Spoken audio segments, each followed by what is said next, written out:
Seja bem-vindo à AFA Geo Papers. Aqui a gente te ensina como se manter atualizado em ginecologia e obstetrícia, mesmo que você tenha pouco tempo para estudar.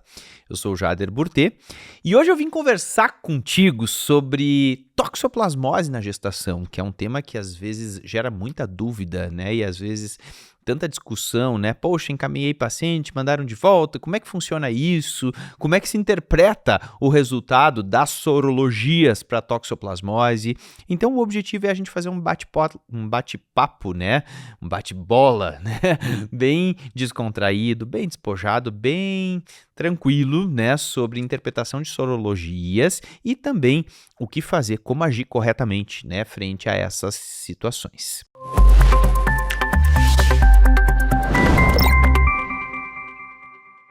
Primeira coisa, então, é justamente a gente falar sobre a toxoplasmose, o que é a toxoplasmose, né? E quando que a gente investiga ela e quais são os riscos, né, associados à toxoplasmose.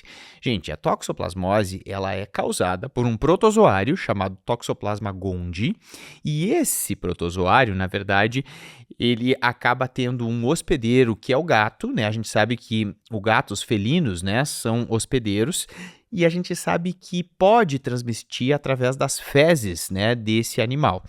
Claro que são gatos que são infectados, né? Às vezes, quando a gente fala nisso, às vezes o pessoal diz, então grávida tem que ficar longe de gato. Não, não é nada disso, gente. Não tem que ficar longe de gato de jeito nenhum. São aqueles gatos infectados, né? Aqueles gatos que realmente são infectados por toxoplasmose. E a gente sabe que eles acabam transmitindo, né, através das fezes, e também a gente sabe que existe contaminação de várias outras formas, não necessariamente através das fezes do gato, né? A gente sabe que existe contaminação quando se mexe em jardins, né, sem luva, quando mexe na terra sem luva, porque pode ter as fezes do gato, né, contaminado. A gente pode ter contaminação através da ingestão de carne mal passada, principalmente, né, aquelas carnes que ficam bem vermelhas dentro, e isso pode transmitir também a toxoplasmose, assim como frutas, verduras, vegetais mal lavados podem também aí transmitir a toxoplasmose. Na verdade, a gente sabe que ela costuma ser super assintomática em adultos, né? A toxoplasmose, ela geralmente não causa sintoma nenhum em adultos. Às vezes pode dar algum sintoma mais inespecífico, né? Às vezes pode dar um mal-estar, pode dar uma febre baixa, mas na grande maioria dos adultos saudáveis não causa nenhum tipo de sintomatologia. Então, por isso que a gente diz que a toxoplasmose, ela acaba sendo muito traiçoeira, né, na gestante, porque ela acaba se contaminando na gestação, não sabe que se contaminou e ela definitivamente pode acabar passando aí o toxoplasma pela placenta. O que é importante a gente saber em relação à transmissão vertical, né, da toxoplasmose? A gente sabe que definitivamente o problema é quando ela se contamina pela primeira vez estando grávida. Então, se a paciente ela se contamina pela primeira vez estando grávida, definitivamente esse é o problema, porque aí é que transmite pela placenta. Tá, mas qual é o problema? Na verdade, o problema é que passando pela placenta pode infectar o feto. E infectando o feto pode dar algumas sequelas bem ruins, como, por exemplo, a gente tem calcificações cerebrais, né, aquelas calcificações periventriculares, a gente tem chance, né, de distúrbios oculares, né, desse bebê. Então, a gente sabe que a toxoplasmose congênita é uma coisa que pode ser evitada se a gente tomar as devidas medidas, né, quando a gente identifica uma infecção materna. E ela passa muito mais facilmente nas placentas grandes. Então, o Toxoplasma gondii, ele tem uma questão em relação à idade gestacional. Então, se eu tenho, por exemplo, uma paciente que está no início da gestação, transmite. Essa placenta, ela pode transmitir o toxoplasma, mas ela costuma transmitir mais no terceiro trimestre. Eu sempre digo para os alunos assim que tem que lembrar que é como se fosse uma peneira, né? Pega uma peneira pequenininha, né, que é uma placentinha no início da gestação, e um peneirão grande, assim, todo fenestrado, que é a placenta no final da gestação. Quando que vai deixar passar mais por essa peneira? Vai deixar passar mais quanto maior for a peneira, porque realmente a toxoplasmose ela contamina muito mais em idades gestacionais mais avançadas. Então, quanto mais avança a gestação, maior o risco de transmissão vertical. Mas a gente sabe que a gravidade da infecção ela é maior se a infecção acontecer no início da gestação. Então, quanto mais cedo a gestante se contamina, mais grave vai ser a infecção. Certo? Porque, obviamente, a embriogênese, né, a geração de órgãos e tecidos e a formação embriológica, né, ela acontece no primeiro trimestre da gravidez. Então, a gravidade da infecção por Toxoplasma gondii, ela é maior quanto mais precoce for a idade gestacional da contaminação. E em relação à transmissão, a gente sabe que a chance de transmissão vertical ela é maior quanto mais avançada for a gestação, certo? Então, esse detalhe é um detalhe super importante para a gente saber. Tá, Jader, mas aí como é que eu vou rastrear, né, toxoplasmose na gestante? A gente vai rastrear solicitando IgM e IgG. O que é isso? Isso é sorologia para toxoplasmose. Então, a gente pede sorologia para toxoplasmose. Então, a gente prescreve ali, né? Quando a gente está fazendo os pedidos dos exames de primeiro trimestre, a paciente chega, né, para fazer os exames de primeiro trimestre. Então, a gente vai pedir tipagem sanguínea, hemograma, exame de urina, a gente vai pedir testagem para sífilis, HIV, hepatite, e a gente vai pedir também ali a testagem para toxoplasmose. Como é que se faz essa testagem? Através de IgM e IgG. Então, a gente pede ali, ó, toxoplasmose IgM, toxoplasmose IgG. Aquela paciente que chega com toxoplasmose IgM negativa e IgG também negativa, qual vai ser a conduta? Quando a gente tem toxo IgM negativa e IgG também negativa, o que isso significa? Significa que assim, ó, IgM é um anticorpo de infecção recente, né? É porque a pessoa recém se contaminou. IgG é aquele anticorpo que já se formou há bastante tempo, né? Então, o IgG é o anticorpo de memória, né? A gente já sabe isso, né? Que ele é aquele anticorpo, bom, o IgG quer dizer que essa pessoa, ela já formou o anticorpo de memória. Então, se eu tenho uma IgM negativa e uma IgG também negativa, quer dizer que a pessoa não tem toxoplasmose, porque a IgM está negativa, então nenhuma infecção aguda por toxoplasmose recente, mas também essa pessoa nunca entrou em contato com o Toxoplasma gondii. Tá. Então, se a pessoa nunca entrou em contato com o Toxoplasma gondii, significa que ela pode se contaminar na gestação. Sim, ela pode se contaminar na gestação. E é isso que a gente tem que evitar. Ela não pode se contaminar estando grávida. Ela pode se contaminar assim, ó, se ela se contaminou ali 1 mês antes de ter engravidado, ok. O problema é ela se contaminar depois que ela já está grávida. Então, o risco da toxoplasmose é a primo-infecção durante a gestação. Gravem isso, que isso é importantíssimo. Então, assim, se ela se contaminou estando grávida, bom, aí essa paciente eu vou ter que fazer toda a investigação. Então, se eu tenho IgM e IgG negativas, eu tenho que orientar todas aquelas medidas para que essa pessoa não se contamine, para que essa gestante não se contamine. O que eu tenho que orientar? Que essa gestante, ela definitivamente, ela não consuma carne mal passada, que ela lave muito bem frutas, verduras, vegetais verdes, leguminosas, né, antes de comer.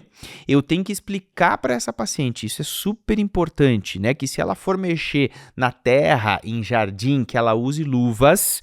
Essa é uma medida muito importante, tá? O uso de luvas para manusear a terra, jardim, porque às vezes a gente pode ter contaminação, né, ali pelas fezes de algum gato que estava contaminado. Então, se for mexer na terra, sempre luvas, né?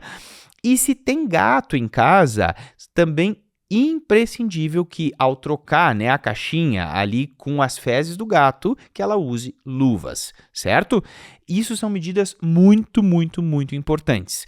Eu vejo que às vezes o pessoal se confunde nisso, né? Diz assim, não, então quer dizer que a gestante, ela tem que tirar o gato de casa. Não, pobre do gato, gente, não é isso, né? Não tem que tirar o gato de casa, de jeito nenhum. Se ela tem um pet que é um gato, né? Ela pode continuar tendo gato, não tem problema, não transmite pelo ar, né? Não vai transmitir pelo ar, nada disso. Só que quando ela for mexer nas fezes, é importante que use luvas. É isso, é só isso. Essa é a medida que você tem que orientar para sua paciente, certo? Então, tem que trocar o cocô do gato, caixinha do cocô? Usa luva. Vai mexer em terra? Eu tenho horta na minha casa, eu mexo bastante em terra. Luva. Eu tenho canteiro de flor. Luva. Sempre usar luva quando for mexer em terra. E a alimentação, muito cuidado com a alimentação, principalmente carne mal passada, né? Então, assim, não comer a carne definitivamente precisa ser bem passada. Quando for comer vegetais, né, frutas, sempre bem lavados. Uma coisa que a gente sabe que contamina muito é o morango, né, gente? Porque o morango, ele é uma fruta rasteira, ele dá numa plantinha baixinha, assim, né? Então, moranguinho, muito cuidado, né, em consumir o moranguinho, sempre muito bem lavado, né, para fazer o consumo do morango. E lembrar também que pode acontecer contaminação cruzada. É uma coisa que às vezes as pessoas esquecem de explicar para as pacientes. Às vezes, ela, por exemplo, foi lá e cortou os moranguinhos, né, com a faca e... Não, eu lavei o moranguinho. Sim, mas antes de lavar, cortou com a faca e usou essa mesma faca para cortar outro alimento. Contamina, né? Claro que contamina, vai ter contaminação por utensílio. Então, assim, se manuseou ali o moranguinho, né, e usou uma faca, tem que lavar. Sempre tem que lavar antes de usar em outro alimento, porque contamina, gente. Pode sim contaminar, certo? Queijo de colônia também é uma outra coisa que pode também ter chance de contaminação. Então, super importante esse tipo de orientação para as nossas pacientes. E, claro, essas pacientes elas vão ter que fazer a repetição da sorologia para toxoplasmose pelo menos mais 2 vezes durante o pré-natal. O ideal é que ela tenha uma sorologia do primeiro trimestre, uma do segundo e uma do terceiro trimestre, certo? Para a gente documentar bem, né, de que essa paciente, essa gestante, ela não se contaminou durante a gestação. Certo? Então, muito importante isso. Toxo, IgM e IgG negativos não significa jogar a toalha, né? Não tem nada, que bom, corre pro abraço, né? Não, essa paciente merece cuidado, muito cuidado, muita orientação e merece pelo menos mais 2 sorologias. Eu tenho que pedir no segundo e eu tenho que pedir no terceiro trimestre.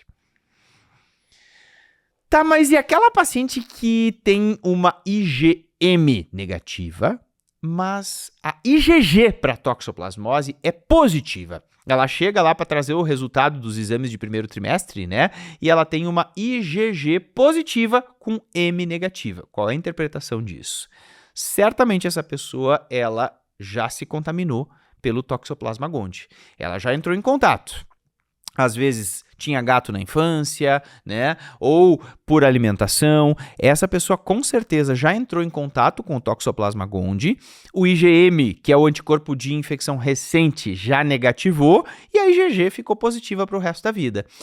Esse, na verdade, é o melhor cenário sorológico que a gente tem, porque IgM negativa com IgG positiva, às vezes as pacientes se assustam, né? Elas chegam para trazer para a gente, olha aqui, deu positivo meu exame para toxo. Não, é o IgG.